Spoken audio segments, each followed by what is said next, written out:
Living in Virginia, you're in the fast lane on the information superhighway. We've invested $3 billion in Virginia's broadband network to give you one of the fastest internet connection speeds in the world, so you can build relationships, bring new business to our state, and meet the future of education. It's amazing what we can do together. Visit VCTA.com to learn how broadband connects the Commonwealth.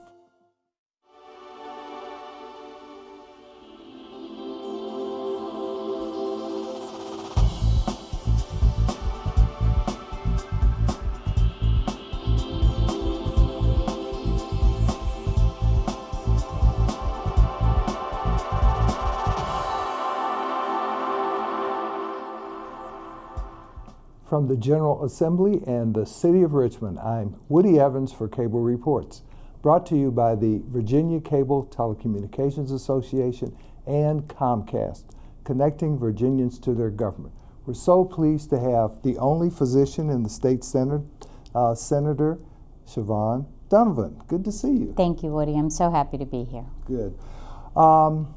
Pretty busy so far this session. It's a short session, 45 days. There's some really big issues around tax reform, and I know you're on the Senate Finance Committee, and I know you have an opinion about what needs to be done with the windfall. I do, and I would say I think that we have to be very specific about what pots of money we're talking about. I do think that it is wise for Virginia to conform. I think the idea of simplifying our taxes and making it easier to file for everybody is a great idea. I do think that as we conform to the federal government's changes, that the money that we inadvertently end up keeping from our constituents should be returned to them. So as I know you know, and many constituents now know, when we conform, that means we won't itemize in Virginia anymore. It'll just be a straight standard deduction that you will take instead of itemizing deductions. Virginia's fallen way behind on our standard deductions, though. And when you compare us to the other states surrounding us, with the exception of West Virginia, which is maybe not who we want to be paired up with, we have a very low standard deduction, and that means that families keep less of their money. The federal government raised the standard deduction. That's one of the major changes they made with the tax cuts. So I think we need to double our standard deduction in Virginia, and if we do that, most of the $500-ish to $600-ish million that we are inadvertently getting from those changes will stay in the pocketbooks and the homes of the people who would be surrendering it. That helps low-income families shelter more of their money and keep it so they can spend it, and middle income too. So I hope that's what we're going to see happen, and that we don't keep that money. In addition to that, we have a lot of other unanticipated revenues, over $600 million, that are coming from the boom we're seeing in the economy because of the federal tax cuts. And that money I think we can wisely use to do things that are important for Virginia, but not the money that we are taking because of conformity. And as I understand it, there are additional revenues as a result of a U.S. Supreme Court decision. Wayfair, that's correct. So now we're going to be able to tax internet sales, which is nice parity for our bricks and mortar. We all know that our bricks and mortar businesses have suffered because it's so easy to order online. Now we've always taxed Amazon for the last couple of years because any business that has a distribution center in Virginia pays state taxes, and Amazon does. But for many other online sales will now be receiving taxes. So that's an additional source of revenue in addition to just increased returns on taxes because people are spending more. What's the order of magnitude in terms of the standard deduction as it exists now between the state of Virginia and the federal government? Well, that's the state of Virginia standard deduction is $3,000 for a person and $6,000 for a couple. And at the federal level, I believe they raised it to $24,000. But ideally, in the tax bill that I put in, we would tie that standard deduction to an economic indicator. And the consumer price index, it's really a modified consumer price index, not to get too technical, but we would tie it to that so we don't actually have to take a vote and increase. That's what the federal government does. That's what most states do. And I will tell you that when we are rated as a business state, one of the negatives that Virginia receives is that our individual deduction is too low. This is something I've proposed to change in the past. In other years, I've submitted legislation, but this year we have the money to do it. We actually have the money because of that conformity. We have the money to raise that deduction and keep it there as far as I'm concerned. Now, what about the budget in general? There's a fairly large difference between what the governor wants to do and what your colleagues, the Republican side, wants to do. Talk to us about that. So, what we've talked about on the Republican side, I think there's several things on the table. One is raising the individual deduction. One is reducing tax rates, both for individuals and for corporations. But all of it is in cutting taxes and returning the money to people who are paying it. The governor wants to take some of the money that we are getting as a result of conformity and give it in the form of a tax credit. So in Virginia, if you make below a certain level, you actually get all of the money you paid in taxes back. You actually get assessed a tax credit amount.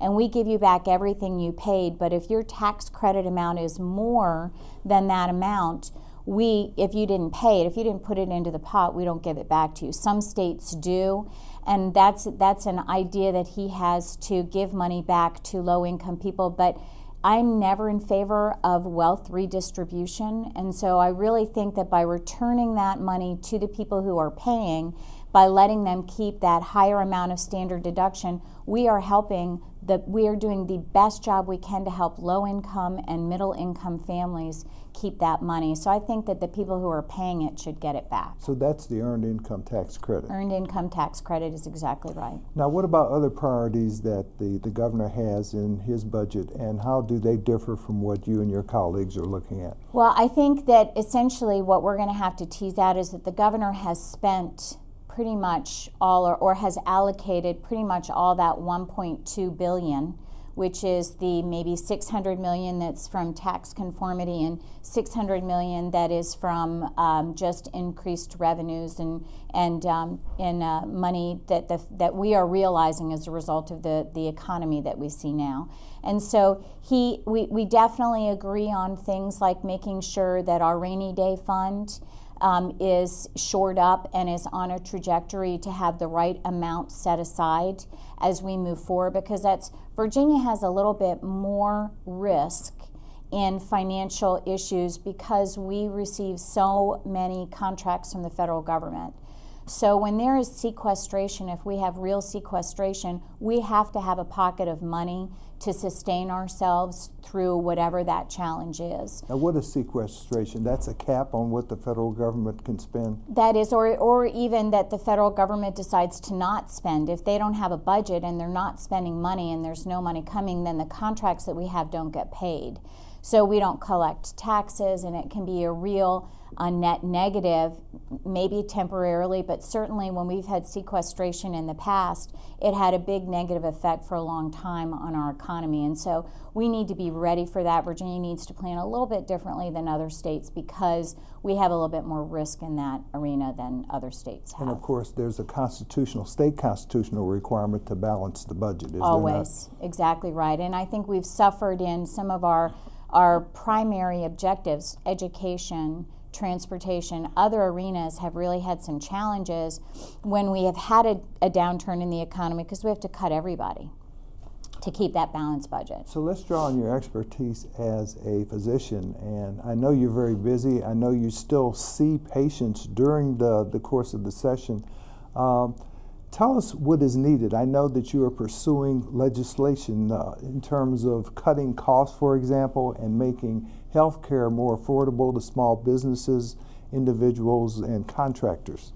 I am, and I think that's the most important thing. I think there's two of the biggest reasons I decided to run for office are to look at the cost of health care, both health insurance and health care itself. And I don't think we've really looked at that very effectively over the last few years. And the second thing is to really improve population health.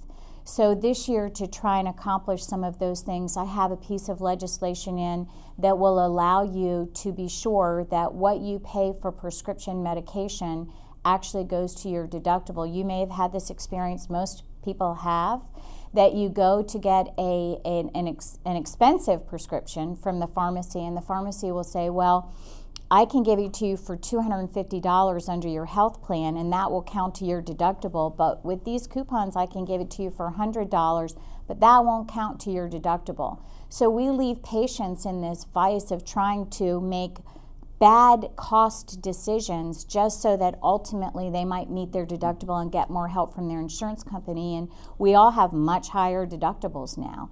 So this legislation would mean if you found a lower priced prescription, a lower price for your prescription, that the health plan would have to apply that to your deductible. That's a little bit for us to get around some of the issues that we have with the pharmacy benefits managers that we have in the insurance companies that are negotiating deals that are good for them but are maybe not necessarily good for the patient. So I think that's really important. Shared savings is back again this year. Shared savings is where your health plan would need to post on the website what it would cost for you to get the same procedure done at other places, all of which meet their quality standards. So if one of my patients were going for their mammogram, they might go online and look and see what it costs to do the mammogram at several centers in town. If they choose the lower cost center, then the savings that the insurance plan realizes from paying less are shared with that patient. So that actually gets at the heart of reducing the cost of health care, and there are incentives for the patients to be a wise consumer, and it also reduces the cost of that patient's health insurance because they get a little rebate for making a good choice. The state is already doing this. The governor has celebrated that. We have a state plan where we have, I think, around 160,000 covered lives in our state health plan that reaches out to localities and covers all of our state employees. We've been doing this for a year already. It can be done. We've done it in Virginia, and I'd like to do it in the private sector. So I think that's a really important piece of legislation. We have things that are back this year, the caucus in general. We have back the short-term renewable plans, which are very inexpensive plans like catastrophic plans we used to have. We've got Benefits Consortium, which is a legislation that I carry to allow membership organizations like realtors and Chamber of Commerce to set up their own large equivalent to a large health plan. And so all of those are ways to save money for families that are paying, as we all know, ridiculous amounts of money for health insurance. I guess another fairly complicated issue deals with this concept of balanced billing. If I go to the emergency room and it just so happens that I'm treated by a practitioner who's not in my network, I may get a bill for that separate and apart from what my insurance covers. Right, and that is incredibly complicated. And this is a window into the frustrations of the medical marketplace as a financial marketplace. The way this works is that physicians only have one thing with which we can negotiate with the insurance plans. The insurance plan sends me a contract, and they say, this is the contract, this is what you're going to get paid for everything. I don't have any control over what I get paid for services I provide. This is what we're going to pay you, and if you don't like this plan, you can reject it, but you cannot edit or alter it or negotiate it in any way. You have 10 days to decide. So the only way that physicians can negotiate is to say, I decline. I'm not going to accept that contract and be out of network. Now, usually over time, especially if that's a valuable asset to the network and the network needs to have those doctors, they'll negotiate something that's in between and acceptable. So we have a couple of things happening. We have doctors that are not in the network, but more importantly, most of the surprise billing that we're calling this year that's come through is because of a particular plan that has said, most plans say if you're out of network, we will pay you something, and this is what we're going to pay you. There is a particular plan in the marketplace right now that has said if you're out of network, we will pay you zero. So most of the surprise billing we've seen, as I've gone back and looked at this with the hospitals in the area and with the physicians, has been from that plan that pays nothing and the physician has to bill something. There's not a lot of balance billing going on. It's mostly this surprise billing. But this is an opportunity for us to clear this up, and I understand the stakeholders have gotten together and have resolved almost all of the problems on how to make that work so that patients don't get surprised if the doctors that are hospital-based aren't participating. But there's one or two things, like in particular, how do you figure out what to pay a doctor if they're out of network? And the insurance plans have their proposals, which of course all favor them. The physicians have their proposals, which favor them, and the poor legislators are stuck in the middle trying to figure out how to solve that. Talk to us a little bit about the Affordable Care Act in relation to the private market. I know you have some pretty strong views about that. I do. I'm really excited about a proposal that I've come up with this year. So right now in the insurance marketplace, we have the individual marketplace, which is where most of the pain is right now. That's where people who can't participate in a group marketplace purchase their insurance. That's where we have the least amount of competition for having 2 or more health plans in each different geographic region. And that's where you'll hear the stories of somebody saying, I'm paying 3 times what I paid. I talked to a doctor the other day who's a single mother, and she's in a practice where nobody else in the practice needs health insurance. She has 2 children. She's paying $50,000 a year in the individual marketplace for her health care. $50,000. $50,000 a year. And what kind of deductible, if you know? I don't know the deductible. I didn't ask on that, but it's really, really out of control. And it's if we talk about our economy, people don't have money to spend because they're spending for health insurance, and usually they are high deductibles, you're right.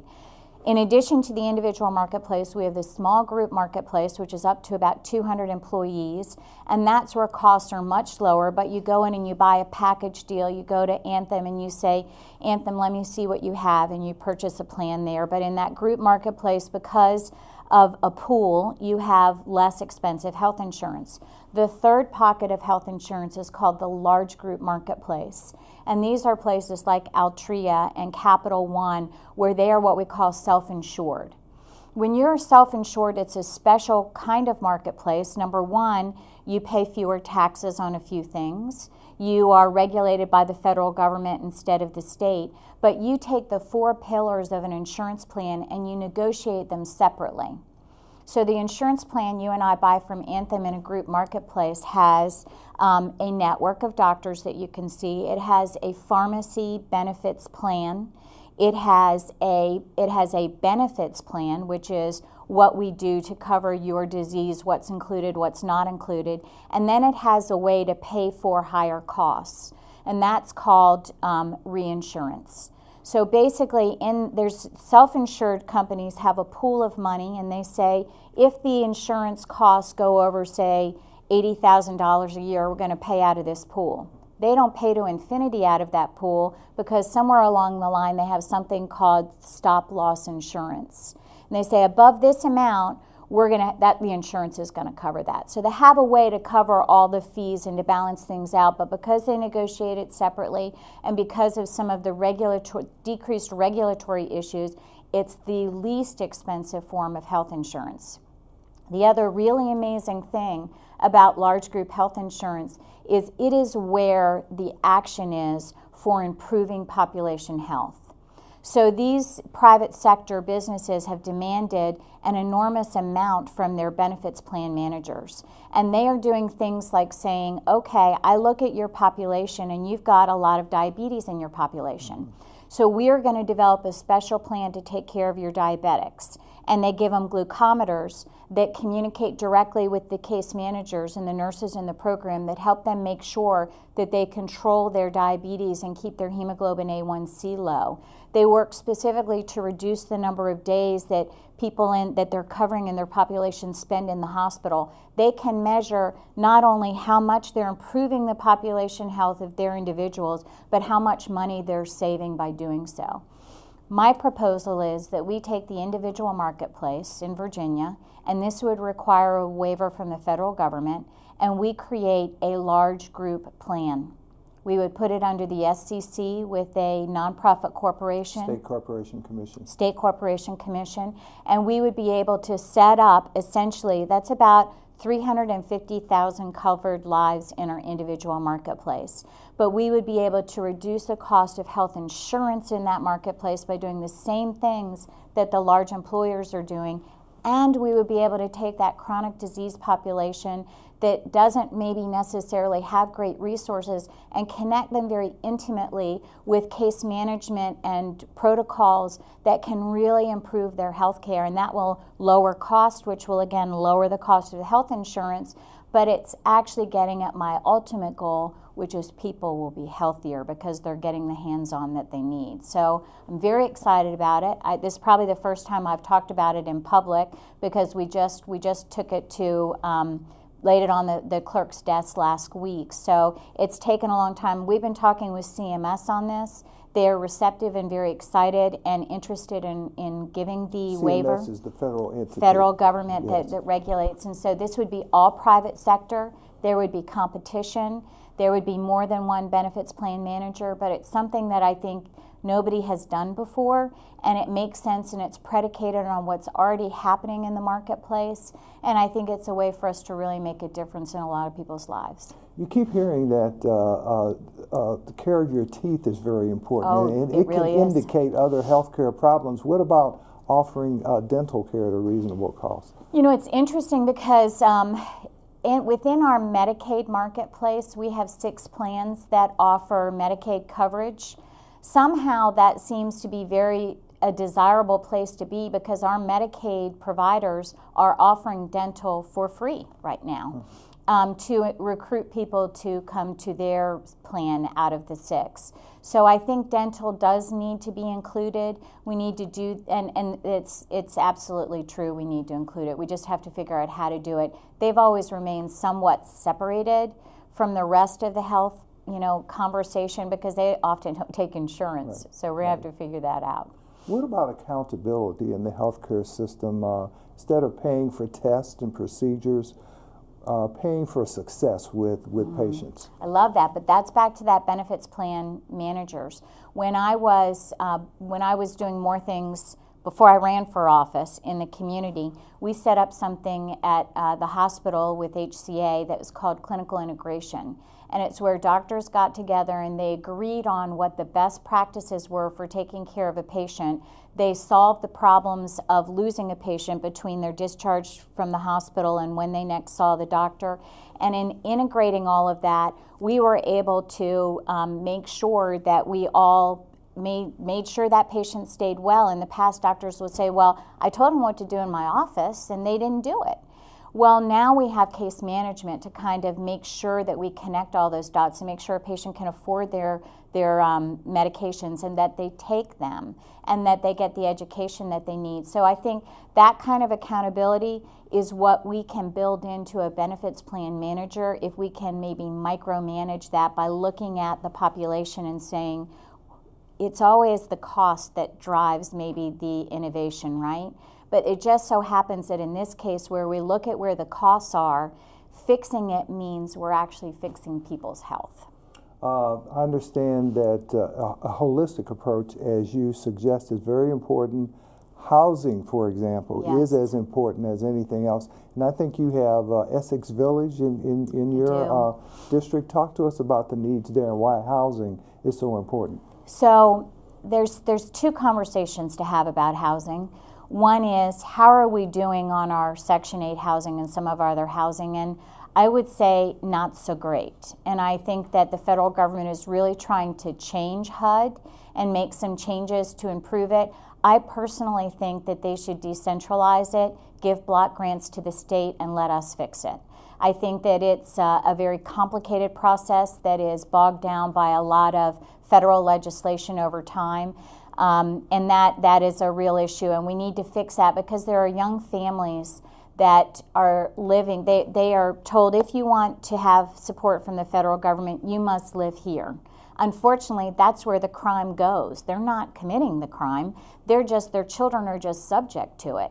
And they also maybe aren't in the strongest schools, and maybe they're in food deserts. And we know what the zip code data says from VCU, that if you're born in one zip code in Richmond, you'll die 20 years sooner than you will if you're born in another zip code. And that has everything to do with those social determinants of health. So I aspire to fix that side of housing. The other side of housing is supportive housing. How do we take care of people with addiction and that have been hospitalized in our mental health hospitals or who have been in jail and maybe have mental health problems?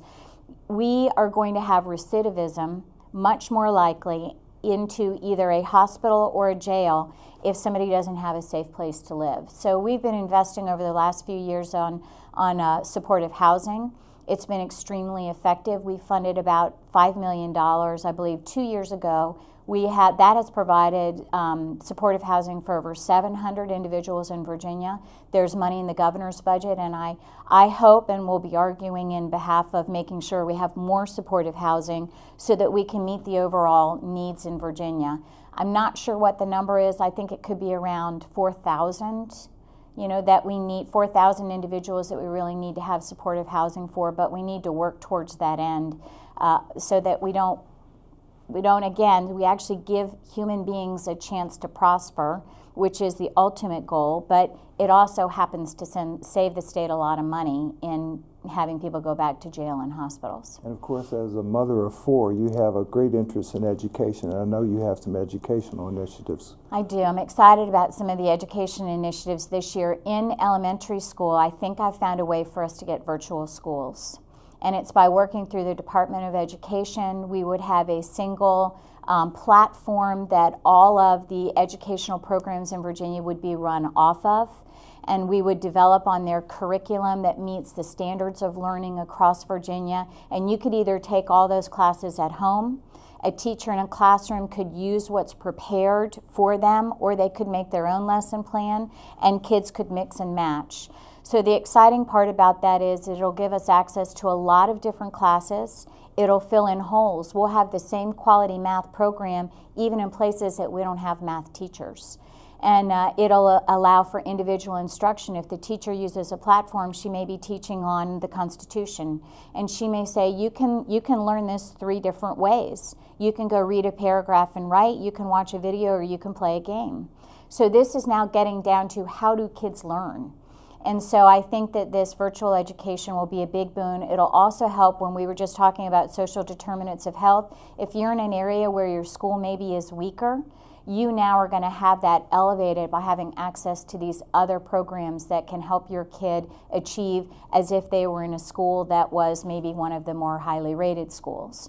So I think that that's going to be a really exciting solution for elementary school. We've got some other things. We've got school safety. We can put an app in Virginia like Utah has where a kid can go on and can connect to mental health services or connect to threat assessment services, and we can do that in Virginia. Many people don't know we already have a 24/7 mental health hotline through Magellan, but kids don't really have ready access to it. So we don't have to pay any more for that. We just need to build it into the app. And the Fusion Center with the state police, where we manage most of our statewide threats, will process any alerts from the app. We had 9,000 threats to our schools last year in Virginia, and our threat assessment teams at the localities manage those beautifully.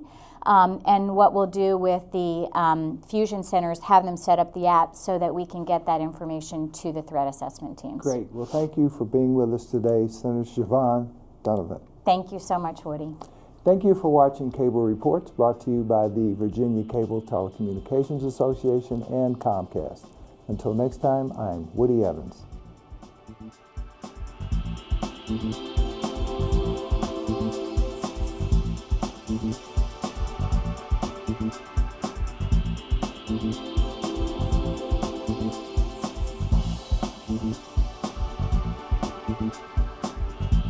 Mm-hmm.